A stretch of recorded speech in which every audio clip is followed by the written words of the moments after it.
ঢাকা শহরে সারা জীবন থাকতে থাকতে মাটির যে একটা ঘ্রাণ আছে সেটাই ভুলে গেছি। আশেপাশে এত সুন্দর ওয়েদার, বাতাস, মানে এটা যে ফিল করতেছি সেটা এখানে আর কেউ যারা যারা আছে তারাই বুঝবেন।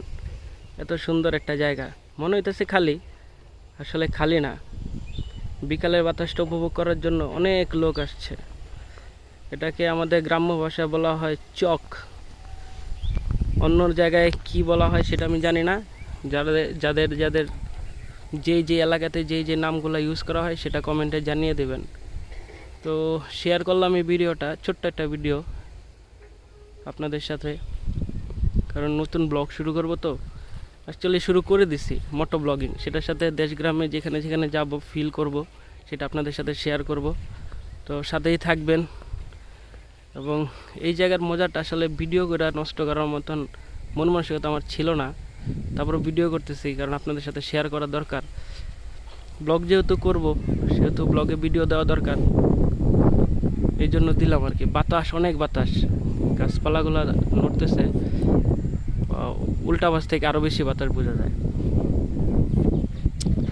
ছিল আছে, গতকালকে প্রচুর বৃষ্টি ছিল, তো বৃষ্টির একটা ভিডিও দিলাম, সেই ভিডিওটা দেখবেন।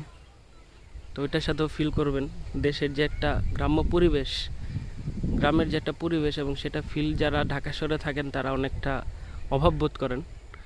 তো তাদের জন্য গ্রাম একটা বেস্ট জায়গা যেখানে একটু মন মানসিকতা ভালো হয়।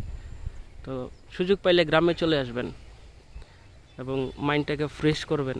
মাটির একটা একটা সুদা সুদা গন্ধ আছে, সেটা নেওয়ার চেষ্টা করবেন। এবং বাতাসের যে একটা ঘ্রাণ আছে সেটা ঢাকা শহরে কখনোই পাবেন না। ঢাকা শহরে আপনার গ্যাসে ভরা, যেদিকেই যাবেন সেখানেই গ্যাস, ফ্যানের হাওয়াও ভালো লাগে না, এসির যে ঠান্ডা সেটাও ভালো লাগে না। তো আমার কাছে ফিল করার মতন একটা পরিবেশ পাইছি, এই জন্য ভিডিও করে রাখলাম, ভিডিওটা আপলোড দিলাম।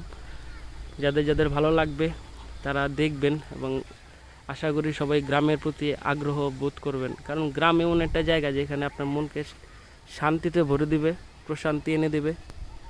ঢাকা শহরে তো থাকেন সবাই, তো কর্মব্যস্ততার জন্য থাকেন। আসলে ঢাকা হচ্ছে কাজের জায়গা, ওইখানে রিল্যাক্স করার মতন কোনো জায়গা নেই। সারাদিন অফিস টফিস করে, ব্যবসা বাণিজ্য করে, রাতের বেলা ঘরে গিয়ে আবার কিটকিট ম্যাজ চলে আসে। তো ফাঁক পেলেই যখনই ছুটি পাবেন তখনই গ্রামে চলে আসবেন, গ্রামের একটা সাথে একটা আত্মিক বোধ সৃষ্টি করবেন, এটাই কামনা। তো ভিডিওটা এই পর্যন্তই, আমি একটু ফিল করি।